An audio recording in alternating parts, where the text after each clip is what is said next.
Attention HR professionals. Are you tired of dealing with poor performance from your managers? Are you sick of having managers run to you for every single little problem? Would you like to build the confidence and competence of your management team? If so, then contact Boss Builders. At Boss Builders, we specialize in building up the skills and confidence of your organization's managers. We do this through our popular Driving Results on-site training programs, our signature program, the video-driven Boss Builder Academy, and we even license our course materials so you and your internal training staff can get those managers confident and competent. For more information on how we can help you improve the performance of your organization's managers, contact us today at www.thebossbuilders.com or at 931-221-2988.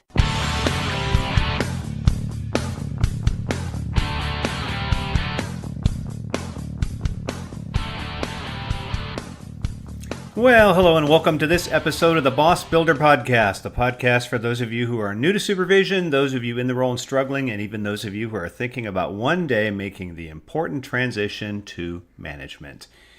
You probably already know this, but your job is a stressful one of the most stressful jobs on the planet, and yet, in my opinion, one of the most honorable professions you can be in. That's being the boss.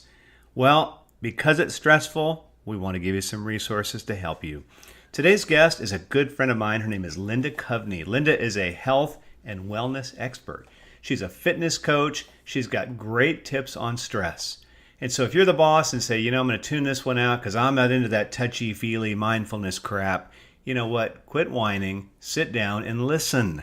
Linda is a great speaker. She's got some great tips, great techniques. Take it serious. She talks about your mental health. She talks about your physical health, and she's even going to give you some tips on better communication to alleviate stress. At the end, she's got a really cool offer for you, so make sure you listen all the way to the end, but let's get right into it. So, with no further delay, let's meet our special guest, Linda Coveney.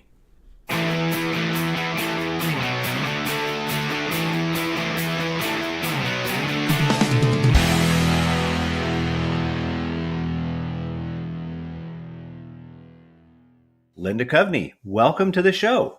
Thanks, Mac. Great to be here. Linda, I'm so excited to have you on the show. I've known you for a number of years now at a company that you used to work, and every now and then we touch base by email. In fact, one time I remember going into a Panera, and lo and behold, there's Linda Coveney. And so it just seemed like a natural thing to ask you to be on the show, specifically because you have a background in HR, but more importantly, you are working on some very exciting things in the world of wellness.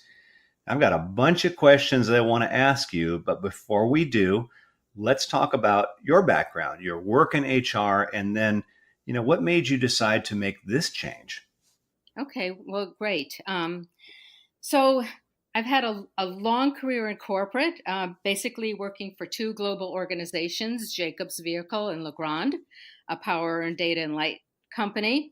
And then I had the fortune to work in many functions within an organization. I was in engineering and new product development role. I had some time in quality, marketing, lean manufacturing. And at the end of my career, I found myself in an HR role. So I have a lot of experience about what goes on in the business, in and out of HR. As my role in HR, I was at one time a manager for a startup plant where we used a rigorous selection system process to staff the plant. And I also had a corporate role as employee and leadership development director, where I focused in on training and development, 360 feedback, succession planning, organizational surveys, and leadership development summits. So that's a long, broad career. Yeah. And then that brought you to a point where you made a significant change. You went from all of that operational tactical to being a health coach. What made you make that transition? Well, so like so many of my peers in HR, I was focused on all those deadlines, changes, programs, helping others, working long hours, but yet I was neglecting myself. And so one day I woke up and I guess it was my had enough moment. I saw that I was the heaviest I've ever been. I was lacking energy. I couldn't sleep. I had a lot of upset stomachs. I regarded, well, that's just something that happens to you. It's just the way it is. And one day I just woke up and I just said, you know what? I really like what I'm doing. I like where I'm working. I like the people, but I'm living a life that no longer serves me. And I was looking ahead 15, 20 years, and I don't like where this is leading. So I was thinking about a career move anyway. Um, and so what happened is one day, a brochure for the Institute of Integrative Nutrition just showed up in my mail. I kind of set it aside and decided after a couple of weeks, I either look at this thing or throw it away. And I looked at it and I saw this was my path. It provided, in a 1 year online program, a lot of information about nutrition and health coaching and wellness workshops, um, and lifestyle changes. And it also afforded me the opportunity to use my training and development background. So, I signed up, and really what the clincher was for me is after finally decided I'm going to change my diet, change the way I'm living, within, I would say, about 2 weeks of making some lifestyle change, and not very dramatic ones, I felt like my stomach issues were going away, my energy was coming back, and most importantly, my brain changed, my mood, how I was thinking about things. And so halfway through the program, I said, I'm giving a notice, and this is important stuff. I want to tell other people about it. So I started my business as Healthy Behaviors, as a health coach and wellness workshop facilitator. And then after that, I decided I want more. So I enrolled in a formal hands-on program here in Connecticut, the Institute of Sustainable Nutrition. And then I moved on to their 10-month herbal intensive program and my newfound love now of herbs and kitchen medicine. So that's kind of what brought me to being a health coach.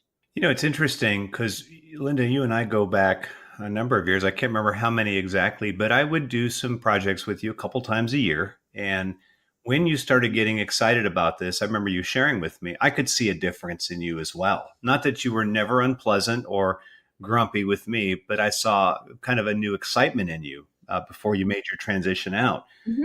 So it's good. And I guess what's interesting here, our topic today is wellness tips for the stressed professional. But I really want to go into what our folks can do.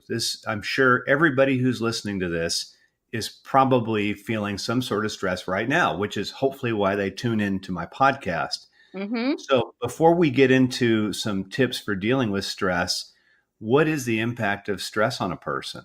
Well, it's so significant. It really has an effect on the years of your life and how you're going to feel and the health of your life. Having too much chronic stress can actually take years off your life. And having been in the HR profession, and I know what the HR profession has to go through because they have to deal with the day-to-day employee relations issues, also being a strategic partner, and they have to be the calming influence of the organization. They are impacted a lot. They're dealing with difficult conversations all the time, and those things are definitely stressors. So let's just talk about just briefly how stress works in your body, and how it impacts you, and then we can go into so what do you do about this? Great. All right. So basically, stress is any perceived physical or physiological change that disrupts your body's balance. When you perceive a stress, a signal goes to your hormones, and it invokes what's known as a sympathetic nervous system, and that results in a fight or flight reaction, which you may have heard about before. But basically, it's been in place for years, and it was very useful when people were foraging for their food and hunting. And if a tiger or a bear were chasing them, you needed this sympathetic nervous system to be invoked, so you could, your blood would go to your extremities, and you could run, and you can get away. And it was really for survival. Now our bears and tigers in the office could be, the manager that doesn't want to do their performance review, or a disgruntled employee, or putting together new policies, or a new acquisition. So, the key word here is perceive, because not all stress is real.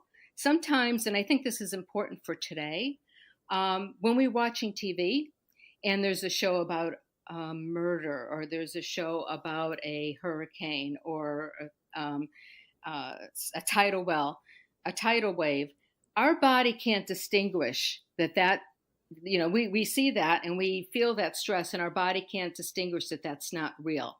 So we can go into stress a lot of times when the threat is not real, but our body doesn't know that. And so, how do you get out of it? What a lot of people do, and what I've done in the past, is you deal with stress in unhealthy ways, either drinking or smoking or drugs, social media binges. For me, it was going to the kitchen at night for a cookie and having that addictive nature of the sugar, and having it interrupt my sleep. But stress it's very life threatening. It can take years off your life. And so what you want to do is to find ways to remove the intensity of the impact of the sympathetic nervous system. And you want to manage stress by invoking your parasympathetic nervous system, which kicks in and it puts the body back into a rest state. It puts the body into balance. Well, I'm just thinking, Linda, the perfect storm is probably what everybody who listens to this podcast goes through. And you just mentioned a few that I hadn't even considered, but a bad day at the office combined with a bad commute home, followed by looking through your phone at all the negativity on the news and through your social media. And then you top it off with a scary movie or a movie about something stressful. And then the next thing you're going to want is sugar, alcohol, or whatever. None of that seems like it's going to benefit you. And yet, I'm guessing for most of us, that's probably the daily routine. And we don't even think about it. That's frightening. And I'm a guy who's not really all that health conscious. It is frightening. I'll tell you a quick story. Just the other day, I woke up, I had, plenty of time. I had a light breakfast and healthy breakfast, and I was on my way to a yoga class. I got to the yoga class, and all of a sudden I'm lying down on the mat, and I could feel my heart beating very rapidly. And what is going on here? I wasn't late. I wasn't running to the class. And within a few minutes of yoga practice, it went away. But I was thinking about this podcast, and I'm thinking, what caused that? And I realized when I got into my car, there was a news story on. I think it was about the stock market and what was happening. And that invoked that stress. And I wasn't even aware that I was under stress. If I hadn't gone to that yoga class, I could have gone all day with my heart pounding like that, causing some damage and not even realizing it. That's powerful. Well, I think the stressful part for me would be trying to fit into a pair of yoga pants, but that would stress everyone else out in the room. So we wouldn't go there. Well, Linda, all of that sounds like something that we've got to take seriously. And yet I'm guessing whoever's listening to this podcast is saying, great, but I don't have the time to do what Linda did, get a health certificate and do all this. What are some strategies that a person could take to help them through this? Right. Well, I'm going to talk about three. One is just awareness. Awareness, just like we talked about, that you're in stress. Because you're not going to realize it, and you're going to think like me that, oh, those stomach aches are just something that have to happen to a person. You have to recognize those signs of illness or stress in your body when they're whispers, and not wait for your body to start to yell at you, and when you have a disease or you have to walk into a doctor's office. So we're going to talk a little bit about awareness and how you can become aware. Then you need to strengthen your immune system, because your immune system gets impacted when you're under stress. And we're going to talk about things you can do by focusing on your gut, things that are good for the gut. And then just plain old self-practices. And I'm going to talk about things that don't take a lot of time or energy, but that are very powerful and very beneficial. Great. Okay. So do you want to start with awareness? Yeah, let's talk about that. Okay. And so I just wanted to give this quote from a Zen master, Thich Nhat Hanh. And he talks a lot about mindfulness and peace and awareness. And this quote, I think, is relevant to what we're talking about and says everything is related to everything else. Your well-being and the well-being of your family are essential elements in bringing about well-being to your business or any other organization where you work. Finding ways to protect yourself and promote your own well-being is the most basic investment you can make. Your foundation, the key to your investment is mindfulness. And it's so true. It's you have to be aware of what's going on and you have to take actions. Just like HR is always aware of what's going on with employees, with the company, with a healthy employee, and working to make that right. You need to get it right with yourself first before you can help others. And lots of times HR is responsible for putting together wellness programs, and just think, what would it mean if you had a company that of employees that are using awareness and mindfulness or giving themselves time to process their emotions before they take action?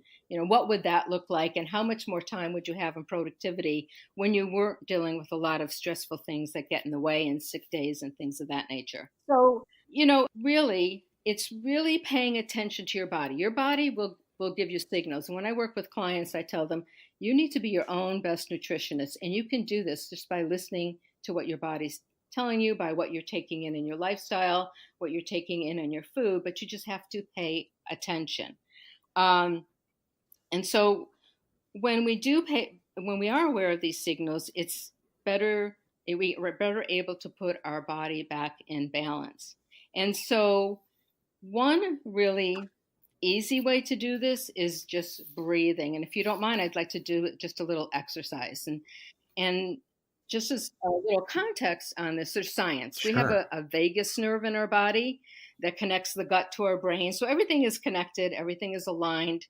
And it's called the nerve of emotion. It influences our body to mirror what we're feeling. It impacts our facial muscles and our tone. So people can see when we're stressed, and that actually contributes to their stress. But it also controls that parasympathetic nervous system, the one that takes us out of stress into rest. And so when we first of all recognize we're under stress, which is the key, first of all of a sudden I have a headache, I have muscle pains, I'm feeling tired, I'm angry, I'm feeling overwhelmed, my stomach is upset, all those things, if you start to feel them, oh, I think I'm under stress. What's going on? Just speak to it. What's going on at this moment? Sometimes just naming it can help. But you say you don't have time, but I bet you have 2 minutes out of your day to breathe. And so there's a breathing exercise that is designed to help this vagus nerve recognize that you need to invoke your parasympathetic nervous system. And now we're going to take a quick break for a word from our sponsors. Hey, boss builders. Feeling a little stressed? Want to become more mindful? Need more life mastery tools to fuel your life? Check out the Master Your Mind, Business, and Life podcast with Lauren Smith. This podcast will help you push past boundaries, shift your mindset, implement profitable strategies, and begin living with intention. Master Your Mind, Business, and Life is available on Apple Podcasts, Spotify, and other popular podcast apps. Tune in and turn it up. Okay, so if it's okay with you, Mac, if you'd indulge me, I'd like to try a little breathing exercise so you can see how simple it is to take the body out of stress. Yes, let's do that. Okay, so what I need together, let's try inhaling for 5 through the nose. Feel that air go through our passageways and exhale it for 6 out of the mouth. So sit comfortably, feet on the floor, good posture. Feel your belly fill. Feel your belly fill. And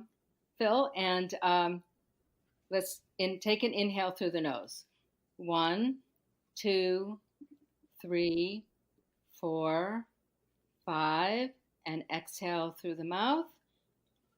1, 2, 3, 4, 5, 6. Let's do that one more time. Inhale through the nose. 1, 2, 3, 4, 5. Exhale through the mouth. 1, 2, 3, 4, 5, 6. So that's as simple as it can be. So, Linda, when would you recommend that we do that? Anytime you recognize you're under stress. And the beauty of it is you're in a meeting sitting there and people are getting all out of control. You just Hmm. sit there. Nobody even knows you're doing it. You're waiting for a disgruntled employee to come into your office because they have a big complaint. It's a good employee that the company wants to keep. You do the breathing before they get there. So you're in a settled state. You're not in a state where your body is ready to to to just go into flight mode. Okay. Move out. So, and you know what? And if you need some help, there's a breathing app called the Breathing app. It's free, and there's a nice little ball that expands and contracts to help you get the right motion for the breath that you want to take. So, Well, I'm thinking even for just driving in the car, this would be really, really helpful too. especially if you're stuck in traffic. Yeah. Yes. Yeah, and like I say, it doesn't cost anything. You say you don't have time, you have to breathe anyway. Lots of times we don't, I think if you realize that you stop breathing, you're under stress.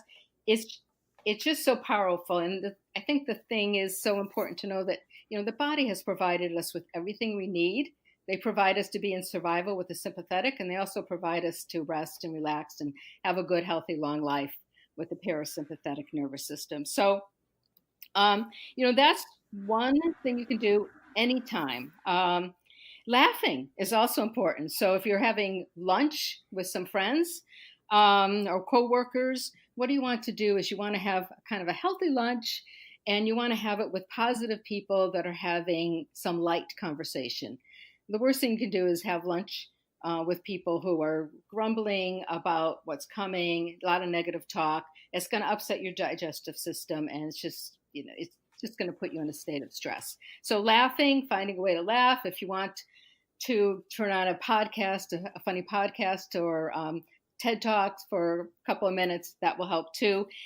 And listen to how you talk to yourself, because I remember having a client come in to talk to me, and the first thing she said, "I'm a mess." And then she told me her story. I realized, I'm very impressed with this woman. She is not a mess, but it's a story we tell ourselves, and we throw ourselves into a state where we're not good enough, we can't do it all, this is not working for us. And as soon as you can just relax, you can let all that stress dissipate.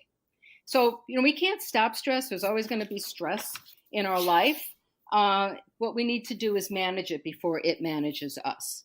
So I think that's a good way to summarize it. And the other thing I really like about this too, we have several guests on that talk about mindfulness, and one of them, Lauren Smith, we agreed that a definition could be thinking about thinking. But I think with yours, it's just being aware of your body and what it's telling you. Right. Mindfulness, meditation is focusing on the breath. Mindfulness is just being aware that I'm in the present moment. What's going on? What's happening right in front of me? And then the awareness part is, okay, what can I do to get myself out of this? Taking the right action. So, yeah. Okay. Well, good. So that's one strategy. And you'd mentioned something about a second tip about working with healing your gut. Can you tell us about that? Yeah. There was a person many, many years ago, Hippocrates, who said, all disease starts in the gut. And again, when you go into stress physically, the blood flows to your extremities, so you can fight, or you can run away from that bear that's chasing you. And it doesn't go to your digestive system. And having a good digestive system is key to everything. I don't think there's anyone around who probably doesn't have issues with, at one time or another, with bloating or stomach ache. The other part, when you have to go to the bathroom, we won't get into that. So you really need to heal that gut. And it really starts with what you put in your body. And everybody's talking about the microbiome these days. And we have 100 trillion bacteria cells in our gut. And we have about 37 trillion human cells. And those bacteria, there's good and bad in there, and there's more good than bad. What they're looking for is for you to feed them well so they can help you have more energy, feel great, have a good immune system, and avoid disease. So it's diet. I mean, we know we've got to eat right. Stuff that comes from a factory in a packaged box that has no ingredients that even remotely relate to food that is grown in nature are not going to work for you. So you have to have your fruits and vegetables. You have to have that fiber, those leafy greens, whole grains if you can tolerate them, protein, and look for the grass-fed if you can do it, humanely raised protein, but you can also look for protein from nature, such as beans and lentils and legumes, and healthy fats. So, it's really about having a well-balanced diet, so that you can support your digestive system to do everything that it's supposed to do to help you live a long and healthy life. So it gets upset if you have a flu or anything and you have to get some antibiotics.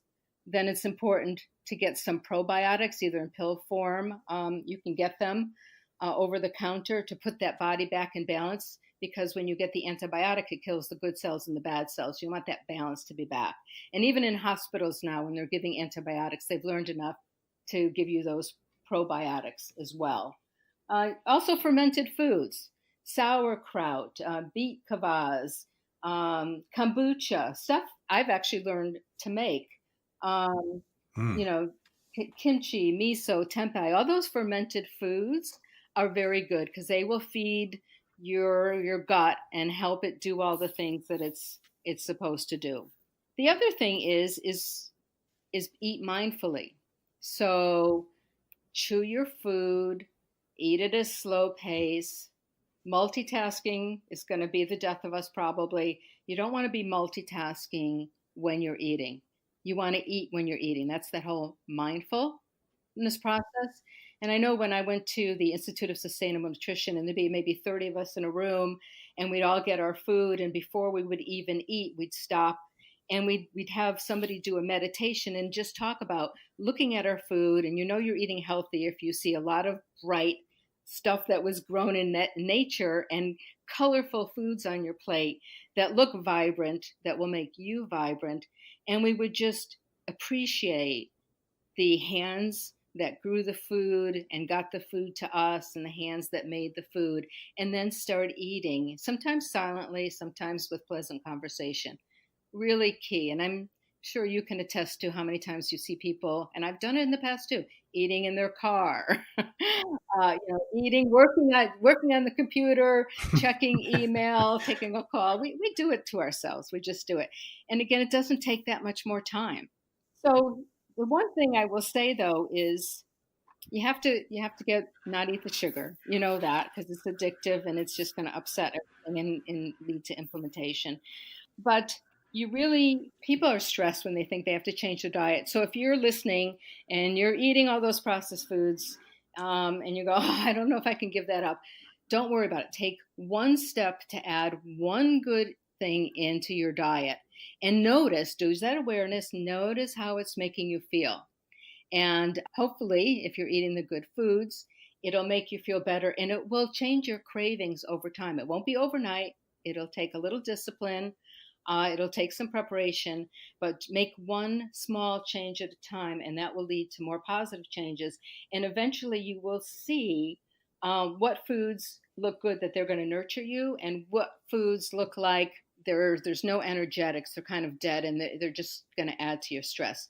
So for me, I was going for that cookie when I started every night when I was not thinking about what I was eating. The first step I made was eating an apple instead of the cookie. And pretty soon I realized how delicious and sweet and nourishing and how good that apple made me feel. So one step at a time, have a colorful plate, and you'll get there. Yeah, it's funny because we haven't done it for a while. I'm up in Connecticut all the time, but there's several times we go up and we try to meet for dinner. And I can tell you, Linda is no joke. I have my hamburger and French fries, and she's got something healthy. And then a time we went to that place, I forget what it was, but you said all this stuff is farm raised and it was local produce, and it was really, really good. And so You're right. You can do this without having to drastically change things, but I think everybody's guilty of it. You might even be listening to this podcast right now while you're eating lunch, and so good tips.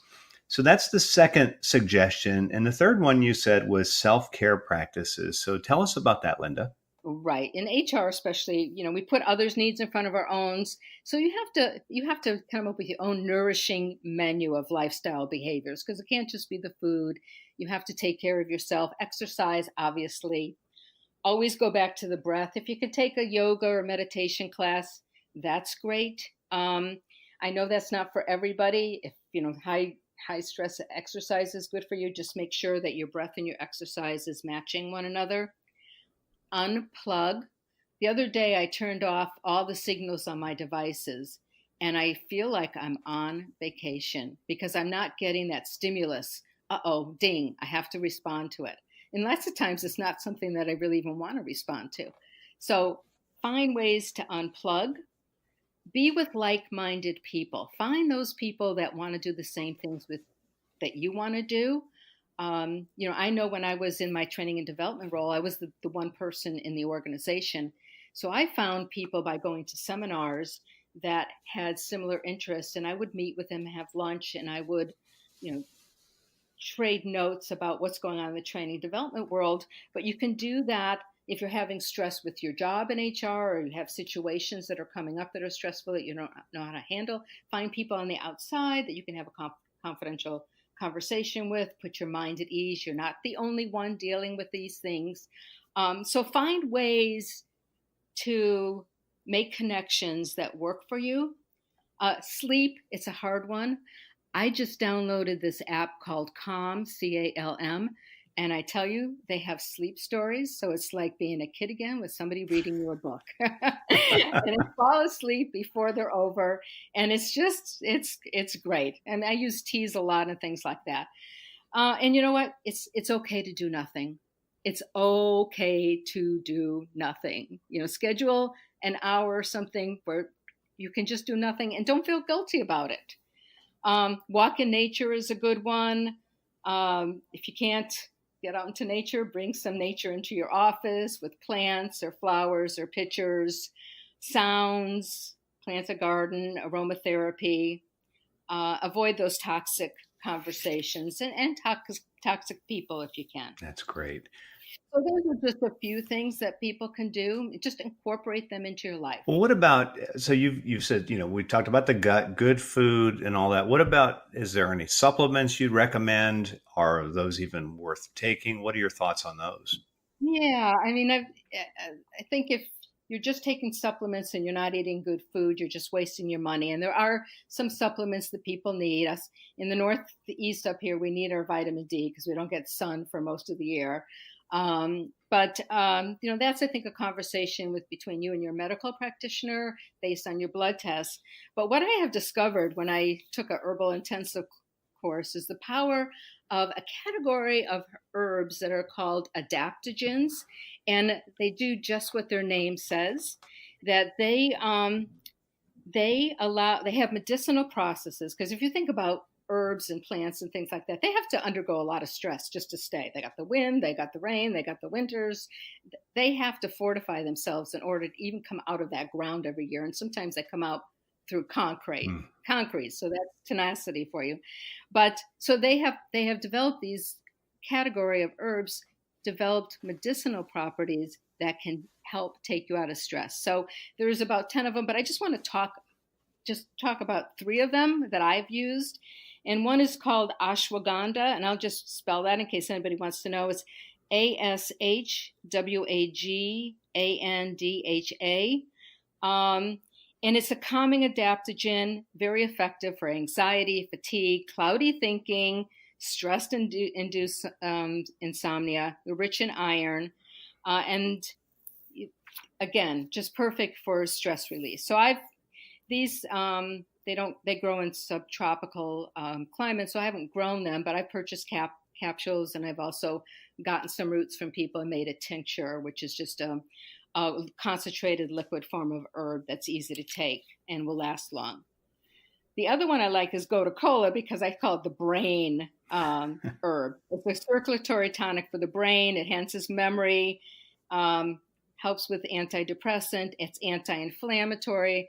It's called, an afternoon pick-me-up, probably better than that trip to the vending machine. So it has mild effects to prevent that increase of that sympathetic nervous system. You can have it as a tea, a tincture. There's a lot of ways, and there's books about adaptogens that you could read. David Winstead is a good person who writes books if you're looking for a reference.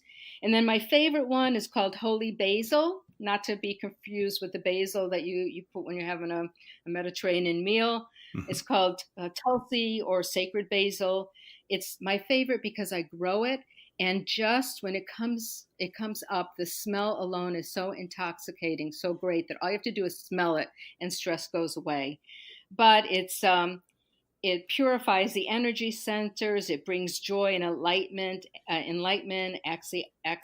antioxidant, prevents those elevated levels of cortisol. So I just wanted to mention that there are natural things that are grown in nature because our bodies provide everything we need if we feed it right, and nature provides everything we need if we just are aware of what's out there and use it. So just be aware if you're interested in getting involved in herbs and herbalism. There's a lot of good stuff out there that can help you. Well, one more thing I want to talk about before we wind our time together is I know that you do wellness in one part of your practice, and you also use an instrument, and we've had someone on the show before that talked about it, but it's the insights discovery. And so you had mentioned when we were talking about doing the show that you'd like to talk about that a little bit because there's a component in there that can help us manage stress. Can you talk to us a little bit about that? Yes. The insights for someone who may not have heard your previous podcast on this,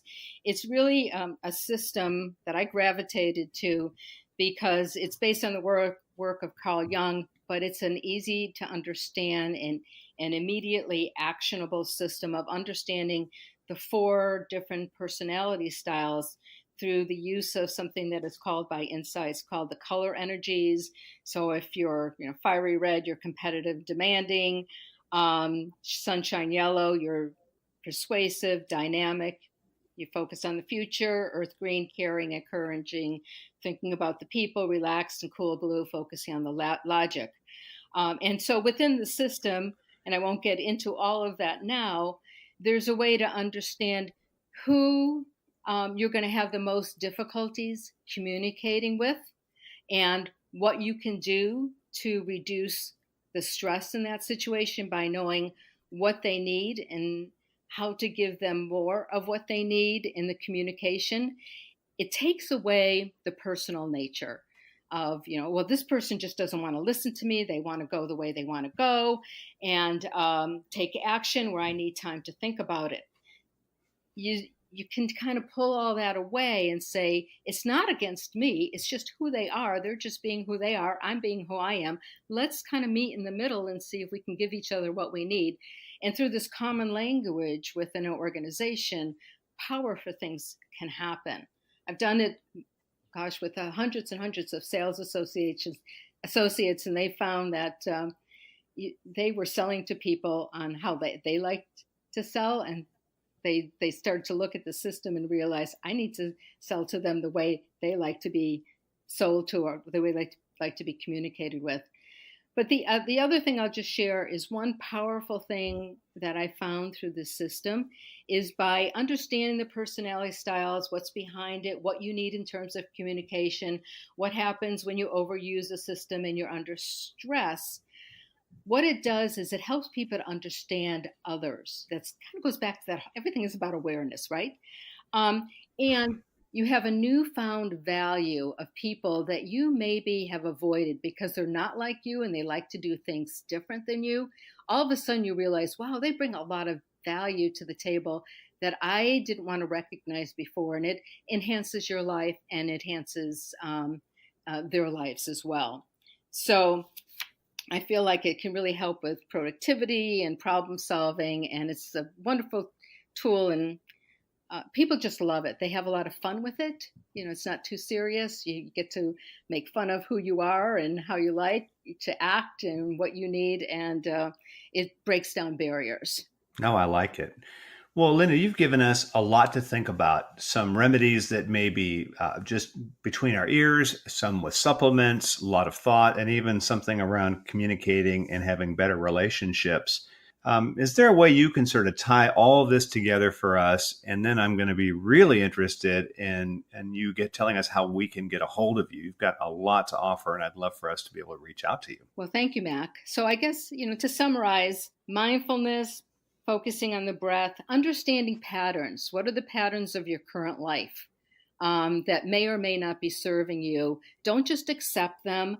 Decide that you want to make a better choice so that you can be a better person in your life, for yourself, for your family, for those that love you. And you can contribute more in however you want to contribute in your life. And recognize how you're thinking and about how you're talking to yourself. Don't be negative. Love yourself. Give yourself the self-care that you need. And just one last thing is, I've talked about a lot of things, but everybody is different. Everybody has their own bio-individuality. So if you have some things going on with you, some medical issues, and you want to change some things and move to a different direction, just be aware you're responsible for your health and take the right steps. If you need to check with your medical practitioner before making some changes, please do so. Great. So Linda, tell us how we can get a hold of you, and tell us about maybe even an opportunity to look at the Insights Discovery with you. Sure. Well, thank you, Mac. I appreciate that. If you go to my website, lindacoveney.com, LindaCoveney.com, all my contact information is there. My email, my website, my Facebook, my LinkedIn account. Feel free to link in with me. And if you are interested in insights at all, I will make an offer to the HR folks out there, or whoever's listening.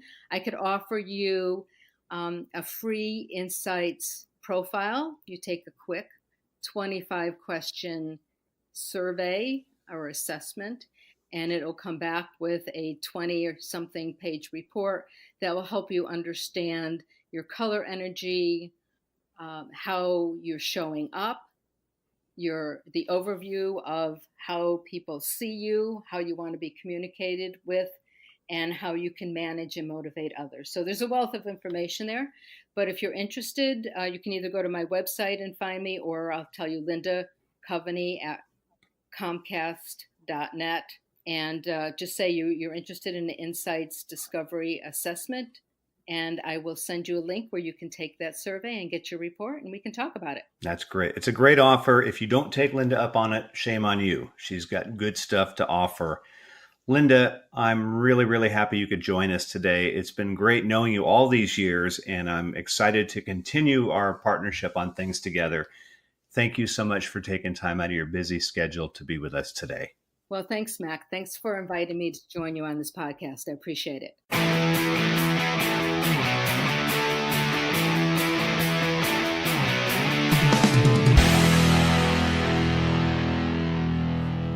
Well, thanks for taking the time to listen to another episode of the Boss Builder Podcast. If you're listening to these as you are commuting to and from work, I would highly recommend you listen again when you get home, just so you can take some notes. We do our best to get you great information, and sometimes if you're like me, you got to write the stuff down. On another note, for your further development, if you work for an organization and you think that it would be valuable to partner with us, which I think is a good idea, we invite you to check us out online at thebossbuilders.com. We have 3 options: our signature driving results on-site workshop, which our trainers come out and deliver for you. We also have our very popular Boss Builder Academy, which is video-driven. And we also offer the option of having your organization license our training materials so that your trainers can go ahead and deliver them on-site. If you're listening to our podcast on iTunes or on Stitcher, the other thing we'd appreciate is if you could just take a moment and leave us a brief, positive, of course, review. That would really help us out a great deal. And refer this podcast to anybody you know that you think could benefit from it. Until the next time we meet, Get out there, boss up, boss on, and more importantly, make a commitment to being the boss at being a great boss. Goodbye.